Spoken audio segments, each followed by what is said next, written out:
Imagine a town where every time a farmer pulls a bushel of wheat from the earth, brand new money is mathematically minted into existence. Right, and it just gets deposited directly into your wallet. Exactly. No central banks, no loans, no debt, just a physical reality turned instantly into digital wealth. I mean, it sounds completely like science fiction, but we're looking at a literal blueprint trying to make that exact scenario a reality. It really is a massive paradigm shift. Welcome to today's deep dive. We are exploring an incredibly detailed presentation titled The Production Standard, the Second Value Protocol. Yeah, it's essentially a meticulously engineered architecture for what you could call a post-dollar economy. And I am thrilled to share this with you today, because whether you are a crypto skeptic, a hardcore economics nerd, or just someone who loves those big aha moments, this document presents a mathematically precise way to completely redefine value. It really does. It proposes tethering money away from debt entirely and anchoring it directly to the Earth's physical production. Okay, let's unpack this. Because before we can really grasp the radical new system they are building, we have to understand their critique of the old system. Right, the current financial plumbing. Yeah, because if you don't see the problem, the solution just won't make sense. That is the perfect starting point.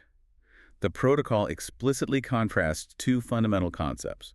You have the debt cycle of our current fiat money system versus their proposed production cycle. So let's look at that debt cycle. Think about how fiat money actually enters the economy today.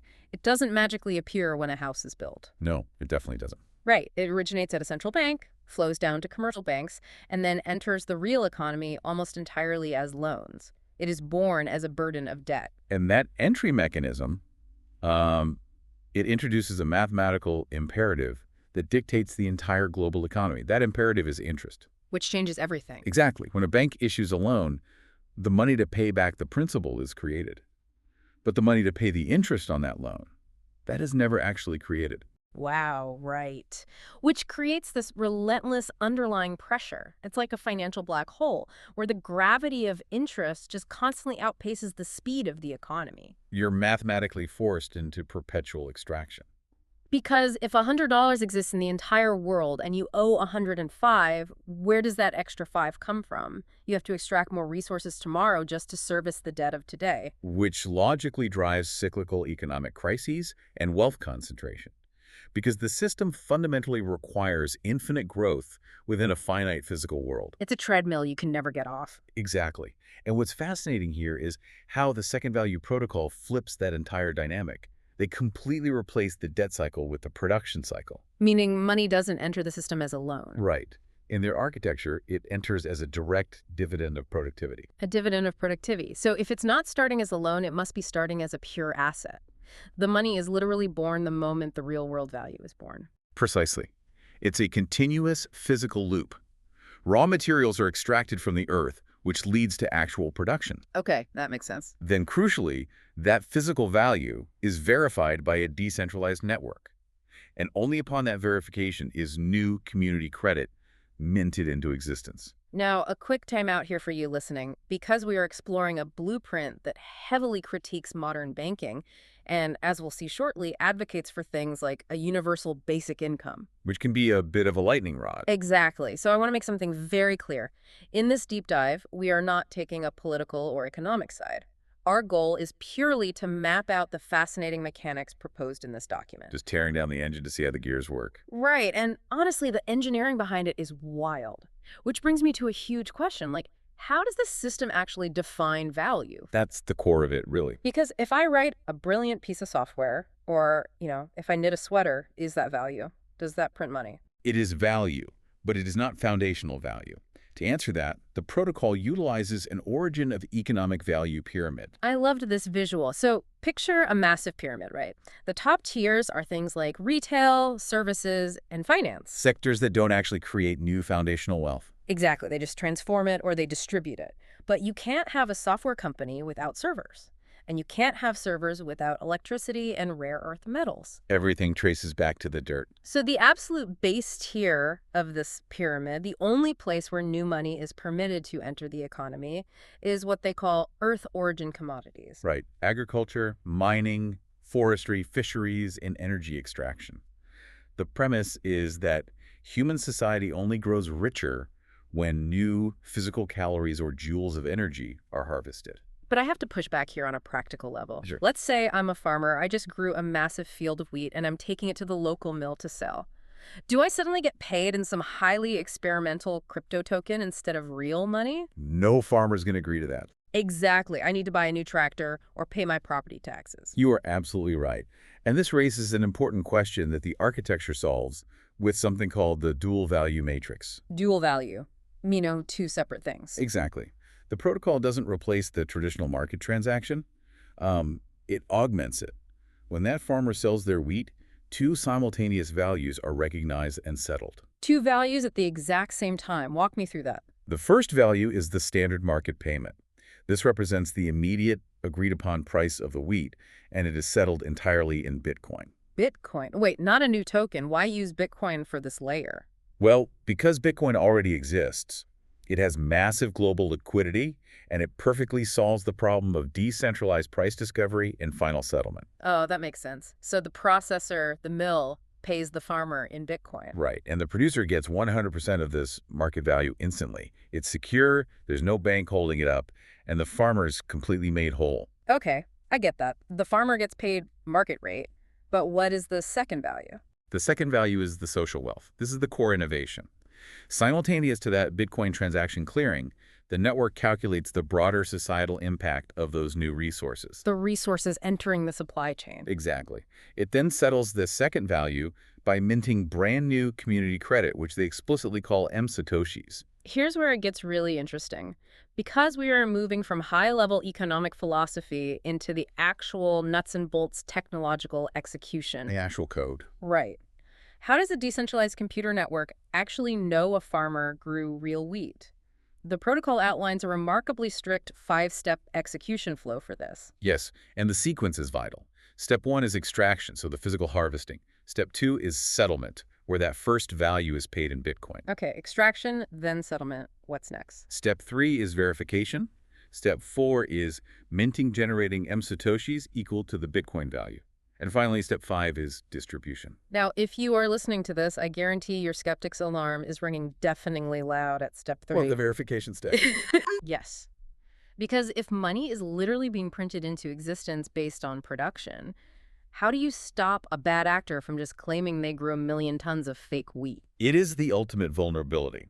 In computer science, bridging the gap between digital smart contracts and messy, real-world physical data is famously known as the Oracle problem. And they don't just wave a magic wand over this. They outline a rigorous 4-layer verification pipeline, which they call the filtration funnel. It is essentially a gauntlet that physical data has to survive before a single digital coin is minted. Let's break down those 4 gates. Gate 1 is producer registration. You cannot operate as an anonymous wallet on this network, right? No, not at all. A producer has to register their exact GPS coordinates, provide legal proof of land ownership, and most importantly, statistical capacity limits. Which is brilliant, meaning if you register a 10-acre farm, the system mathematically knows the absolute maximum yield biologically possible on 10 acres. In that specific climate, yes. So you physically cannot claim you grew 1,000 times the global average. The smart contract will just auto-reject it. Exactly. It bounds the reality. Then we move to Gate 2, which is production evidence. This is the ingestion of raw physical data. Like what kind of data? We were talking about IoT sensors directly on the combine harvesters, digital warehouse receipts, and weigh-scale data from the grain silos. It requires overlapping physical proof. Which leads right into Gate 3, buyer confirmation. Because if you're thinking, well, couldn't a hacker just spoof the tractor sensor? Gate 3 stops that. Right, because this isn't just a unilateral claim by the farmer. Exactly. The buyer, the processor at the mill, has to mathematically sign off on the transaction using a cryptographic multi-sig process. And we should clarify what that means. Think of a cryptographic multi-sig like a digital safety deposit box that requires 2 completely different keys held by 2 different people. Turned at the exact same time. Right. The farmer says, I sold the wheat, and the buyer must independently confirm, yes, I physically received this exact amount, and here's my cryptographic signature to prove it. The processor is staking their own reputation on that reality. But even then, we aren't done. Gate 4 is validator consensus. The final audit. Yeah. Independent nodes on the network audit all of this. The GPS data, the sensors, the multi-sig signatures, and verify it against regional yield averages. And here is the ultimate deterrent. If a validator tries to push through fraudulent data, the protocol initiates immediate stake slashing. Meaning they instantly lose the massive financial collateral they had to lock up just to become a validator in the first place. Exactly. The economic penalty for lying is mathematically designed to be far more devastating than the potential reward of the fraud. It is an incredibly robust kind of paranoid system. You need the land, the sensors, the multi-sig, and the consensus all cross-checking each other. It's airtight. So let's assume the weed is real, it survives the four-gate gauntlet, and the Musatoshis are successfully minted in step 4. Step 5 is distribution. Where does the money go? This is handled by what the architecture calls the 100% token distribution model. It is hard-coded into a smart contract at the minting layer. So the moment a token is born, it just automatically splinters to specific destinations. I want to dig into that exact breakdown because it's so specific. Let's hear it. Okay, so 14.1% goes to commons governance, which funds public infrastructure like roads and schools. 3% goes directly back to the producer as a bonus. Which prevents massive wealth concentration at the top. Right. Then 2.6% goes to the validators securing the network, and 0.3% goes to the oracles managing that real-world sensor data. But that leaves a massive 80% chunk. Exactly. Where does that go? That 80% is diverted instantly into a community pool. And this is the engine of the entire societal shift. Once a week, that massive pool is divided equally as a universal basic income. To every single registered one-person, one-wallet holder in the local area, they call it the universal dividend of productivity. Just think about the mechanics of that. There are no politicians debating a budget. No central gatekeepers means testing who deserves help. Exactly. The wealth generated by the earth flows directly to the citizens living on it, who then immediately spend that local liquidity at the grocery store, the mechanic, everywhere. But I have to be the skeptic again here. We have to talk about the I word. Inflation. Ah, yes. The big fear. If you are constantly printing new money every single time an apple is picked or a fish is caught, and you're handing 80% of it out for free, how does this not become a hyperinflationary nightmare? Well, if we connect this to the bigger picture, the authors argue against that fear, using a concept they call mathematical stability, the ecological S-curve. The S-curve. Okay, this is where the biological ecosystem analogy really shines. Exactly. In traditional fiat, money expansion is fundamentally infinite because debt can be created infinitely. But the second value protocol treats money exactly like nutrients in a physical ecosystem. Like a field biologist tracking a rabbit population in a meadow. Spot on. They utilize a classic ecological formula for this. Right, and without getting bogged down in the raw calculus, the math basically states that growth starts out explosive when resources seem infinite, right? Yeah, when a community first starts out, they are extracting a ton of new resources, building new farms, tapping new energy. Production ramps up quickly. And therefore, the money supply grows quickly. That is the steep vertical part in the S shape on a graph. But here is the mechanism that prevents hyperinflation. You physically cannot infinitely extract resources from a finite geographical area. Right. The meadow gets crowded. Precisely. Eventually, the local economy matures. Every arable acre of farmland is fully planted. The local fisheries are operating at maximum sustainable The yields. solar grids are at capacity. The physical extraction of resources hits a natural biological ceiling, which ecologists call the carrying capacity. And because the minting of money is cryptographically chained to that physical extraction, as the physical production hits the brakes, the money printing mathematically hits the brakes too. It organically flattens out. The document projects that through this S-curve model, the long-term inflation rate will naturally converge to a highly stable rate of about 3%. So you achieve robust early growth, followed by long-term equilibrium, completely avoiding those catastrophic boom and bust collapse cycles caused by debt-based money. The system balances itself, exactly like an old-growth forest. It is a brilliant mechanism, but theories and biological metaphors are just that, theories. How is the team behind this architecture actually planning to deploy this? That's the real challenge, isn't it? Yeah, because we've just described a system that mimics a localized ecosystem. Yeah. Logically, you can't test a localized ecosystem by just launching a token globally on the internet. You absolutely cannot, which is why their Genesis launch strategy is profoundly different from typical tech rollouts. First, they mandate a strict policy of zero pre-mine. Yes. This is a massive differentiator. In typical crypto startups, founders will magically mint 1 billion tokens for themselves on day one before a single product is built. Right, but here zero tokens exist at launch. The Genesis block is empty. So the system only initializes the smart contract parameters for things like wheat or solar energy. No money exists until the community actually produces value. And that ties directly into their phase one target, which they affectionately call the Petri dish. They are not attempting to overthrow the global reserve currency on day one. They are deliberately targeting a single, geographically isolated, physical community, right? It's specifically an agricultural town with a population of just 5,000 to 50,000 people. A literal petri dish. Yeah. And to bootstrap the very first weekly circulation of this new money, they calculated they only need three critical components. Just three. One major producer, like a large local farming co-op, one processor, like a regional grain mill, and just 50 to 100 initial wallet users in the town to receive that first dividend. They only need a few dozen people to prove an entirely new macroeconomic paradigm.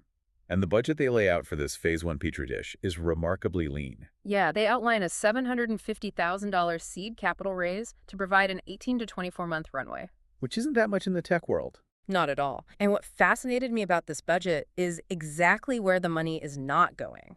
They aren't spending millions on flashy marketing or paying off crypto exchanges. The priorities are totally different. $250,000 goes strictly to blockchain core dev, building the consensus mechanisms and the minting layers. And a huge chunk, $140,000, is dedicated solely to security and legal. Which is absolutely necessary. Yeah. Because if you succeed in building a localized system that distributes wealth outside the traditional banking sector, you're challenging the state's monopoly on money creation. In that specific zone, yeah. Yeah, You need serious legal armor and flawless smart contract auditing. exactly. The rest is equally pragmatic. $120,000 for wallet software so everyday citizens can actually use it easily. And $80,000 each for the Oracle systems verifying the physical goods, community operations to onboard the town, and general infrastructure. It's incredibly focused. There's a quote from the conclusion of the document that I think perfectly distills their entire mission. Oh, let's hear it. It says, "We are not funding a global token ecosystem. We are funding a fully contained, mathematically sound civilization engine tested in a single local economy." A civilization engine. Okay, so what does this all mean? Let's zoom out.